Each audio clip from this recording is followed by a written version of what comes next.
Mas enfim, popular, tese, prova e contradição são esses dois livros, né? O Justiniano e o Rocha Pombo. Tanto um vai se juntar com os anarquistas, que é o caso do Rocha Pombo, e o outro, que é o Justiniano, vai se juntar com os operários.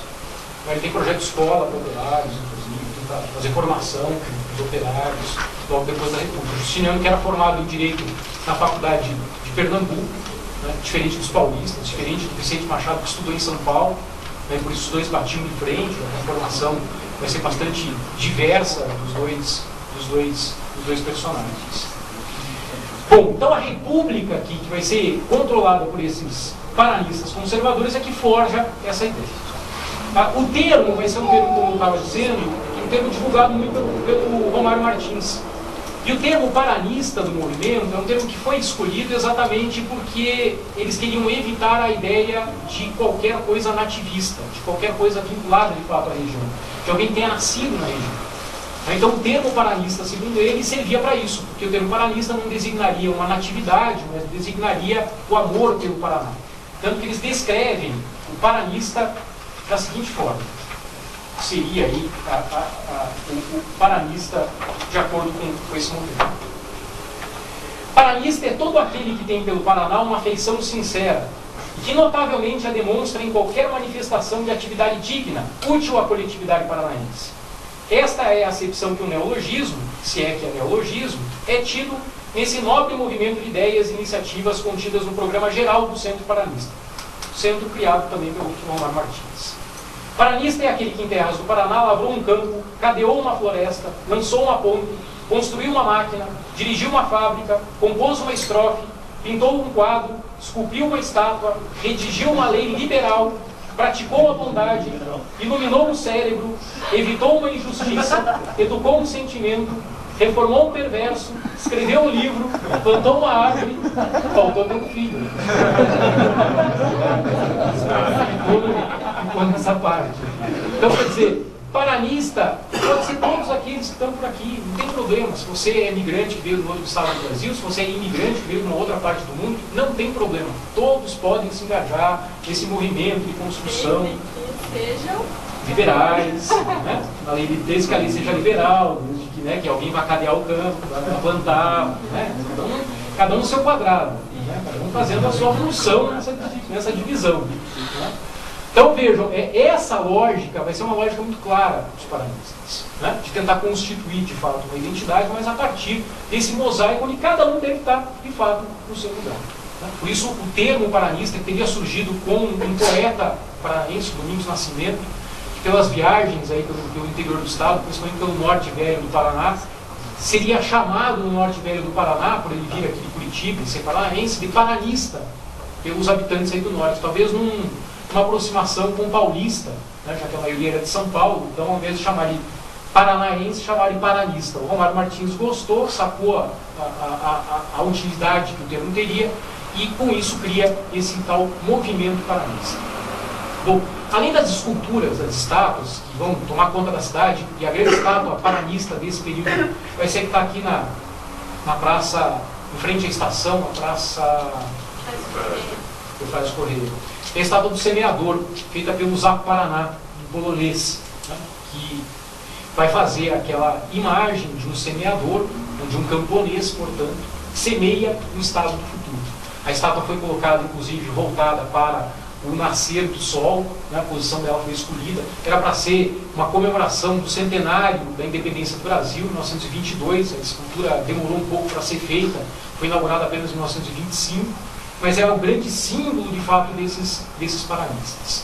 Embora extraoficialmente o símbolo do Paraná criado pelos artistas plásticos tenha sido criado por 3 artistas, pelo João Guelph, pelo João Turim e pelo próprio Zaco Paraná, que é a estilização do pinheiro,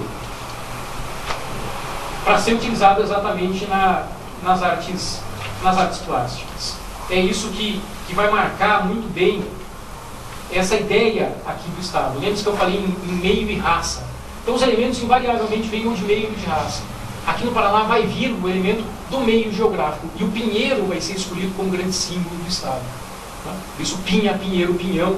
Por isso, as ruas que nós temos com petit pavé até hoje, aí no centro da cidade, né, com pinhas estilizadas, pinhões estilizados, né, que o Rafael Valdomiro gostava muito, assim, esse neoparanismo dele, ultrabrega, né, tipo aquela fonte horrível que ele fez, do Belarmino e Gabriela, ali na Cruz Machado, com colunas paralistas, então, essa coluna paralista atrás da catedral, que colocou uma santa também, as breguices do Rafael Valdomiro, aí, que tem a ver exatamente com essa origem inicial do Pinheiro. Chegam a criar, e o Romário Martins vai criar até um mito para o surgimento do Pinheiro. Vai dizer que o Pinheiro era um príncipe que vagava aqui pelas regiões do Paraná. E esse príncipe ele teria se apaixonado por uma plebeia. Como o príncipe não pode casar com a plebeia, o mago da corte transformou a plebeia numa ninféia do campo, né? Uma planta. O príncipe, indignado, desesperado, vagava por aí, desistiu de tudo em nome de sua amada. Como o mágico não podia mais fazer com que a ninféia voltasse a ser a amada do príncipe, transformou o príncipe em Pinheiro. Inclusive, a revista do movimento paranista, que é uma revista chamada Ilustração Paranaense, que sai nos anos 20 aqui no Paraná, cuja capa era uma capa do João Turim, um desenho do João Turim, parece que trazia exatamente o momento. Trouxe umas transparências, não sabia se. Como não tem o reto aqui, eu vou mostrar essa, porque essa realmente vale a pena. Depois eu passo aqui para você ver, mas é a capa da Ilustração Paranaense, e vocês têm aqui a figura. Você quer a ilustração? Não, essa aqui eu tenho uma, mas se tiver mais eu quero. Sem dúvida, aceito. Bom gosto. Então, aqui talvez seja exatamente a imagem congelada do momento em que o príncipe está virando Pinheiro. Né? Os braços dele aqui estão caídos, o cabelo já, né? já como a copa do Pinheiro. Né? Então ele já se transformou. Aqui embaixo, os pinhões aí estilizados, os pinhões estilizados. Aqui já após a estilização feita aí pelo Guelph, pelo Turim e pelo Lang, que vai ser muito utilizada nessa revista Ilustração Paranaense. Você tem uma ideia, os editoriais eram assim, formato ou de que é essa estilização aqui. Vai ser aprimorada principalmente pelo Lang de Moritz. O Lang de Moritz é que vai utilizar isso um pouco mais nas artes plásticas. O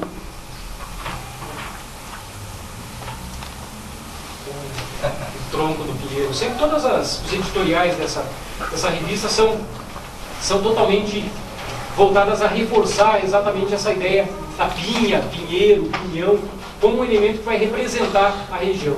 N lendas, N mitos. Criam-se os mitos, por exemplo, da própria fundação da cidade de Curitiba, né? Em que diz a lenda que os índios bravios que habitavam a região do primeiro Planalto receberam bem dos bandeirantes paulistas. O cacique, inclusive, da tribo, fingou o bastão que representava o símbolo de poder dele ali na Praça Tiradentes e disse, podem construir por aqui mesmo. Diz que florescia esse bastão toda a primavera para demonstrar o afeto e a união das raças em torno da construção de Curitiba. Então toda uma mitologia vai ser construída. Como vai ser construída? Qual que é aquela da comparação com a palmeira? Da malemolência da palmeira? A palmeira ela vai cair aos pedaços, o pinheiro cai em pé. Mais altivo. Bomba de uma vez só. É superior à palmeira imperial. A palmeira imperial é inferior ao pinheiro, à araucária. A araucária é o que há de fato. Então, a construção da história, por exemplo, vai se dar exatamente nesse período. Né? Assim como nós temos o Instituto Histórico Brasileiro, nós temos o Instituto Histórico e Geográfico Paranaense. O Romário Martins vai escrever a primeira grande obra, de fato, sistematizada de história do Paraná. O professor Brasil Pinheiro Machado considera a obra do Romário Martins a obra fundadora da história do Paraná. Então, cria-se uma ideia de história também nesse período, criam-se os heróis. Eu analiso, por exemplo, na minha dissertação, eu analisei também a criação do mito de um dos primeiros heróis nossos aqui, que foi o João Gualberto. Morreu exatamente no Contestado. João Gualberto, nós temos Contestado, houve uma construção de uma estrada de ferro aqui em Santa Catarina, na região contestada do Paraná e Santa Catarina, nos campos do Irani. expulsou os camponeses de sua terra, eles expulsos da terra pela construção da ferrovia, e eram aqui para o que era a região de conflito. O Paraná encarou isso como uma invasão de terras por parte dos catarinenses para pressionar e para puxar as terras para lá. Mandou uma primeira tropa liderada pelo João Goberto. Os relatos dizem aí que o João Goberto cometeu um erro estratégico, assim, militar, grotesco, e foi morto nessa primeira batalha. Sabe que ele mata um monge também, né? Mas ele morre na primeira batalha. Né? E a partir daí é que vem que a coisa não é exatamente aquilo, que a coisa é um pouco diferente, que é um movimento messiânico também, tem mais tropas, é preciso vir tropa central para deter esses camponeses aqui na zona limítrofe. Mas o funeral do João Goberto aqui em Curitiba é uma coisa extraordinária. Para começar, que não sabem exatamente se ele foi executado ou não. Que era uma coisa. Estava fechado, sabem que o corpo dele não estaria, não sabem se estava ali ou não estava ali o corpo dele. O mausoléu do João Goberto, também no museu, no cemitério municipal, é todo decorado com motivos paranistas. O cemitério é sempre um bom lugar para assim, ver essas coisas também. Eu sempre gosto muito de passear pelo cemitério para ver essas coisas, é muito divertido. João Goberto vai ter carruagens decoradas a Luís XV, no funeral dele, o primeiro grande espetáculo que se tem aqui, o primeiro grande herói. Inclusive, os relatos dos jornais começam a mudar depois disso, transformando os camponeses em fanáticos, etc., demonizando os camponeses e criando esse mito do herói. Há um belo trabalho sobre isso da professora Marilene Weinhardt, né, sobre essa construção, exatamente dos jornais, e ver como o discurso a respeito do herói vai mudando. Então, constroem-se mitos, constroem-se heróis, constrói-se uma história, constrói-se toda uma lógica estética, né? Inaugurações de estátuas sempre eram feitas casadas, ou você tinha uma inauguração de uma estátua de alguém importante nacional feita numa festa local, ou vice-versa, um personagem importante local feito numa festa nacional. Então vai ser as chamadas Eramas dos Poetas, que são as esculturas de 3 poetas paranaenses inauguradas na Praça Osório em 1922, que é o Emílio de Menezes, o Emiliano Perneta e o Domingos Nascimento. Esse deu origem, inclusive, ao termo paranista.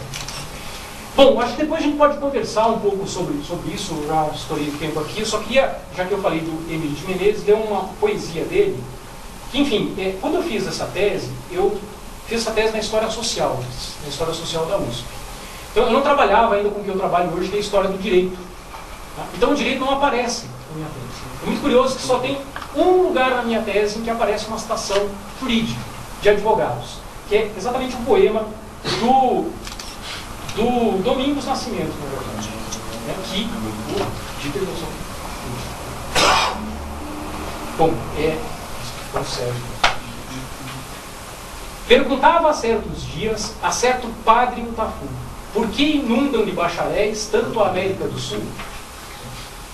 Fica o padre pensativo, carrega o sobrolho e cara, e de pronto lhe responde com voz pesada e amara: castiga Deus quando apraz-lhe, em sua ira, os fiéis.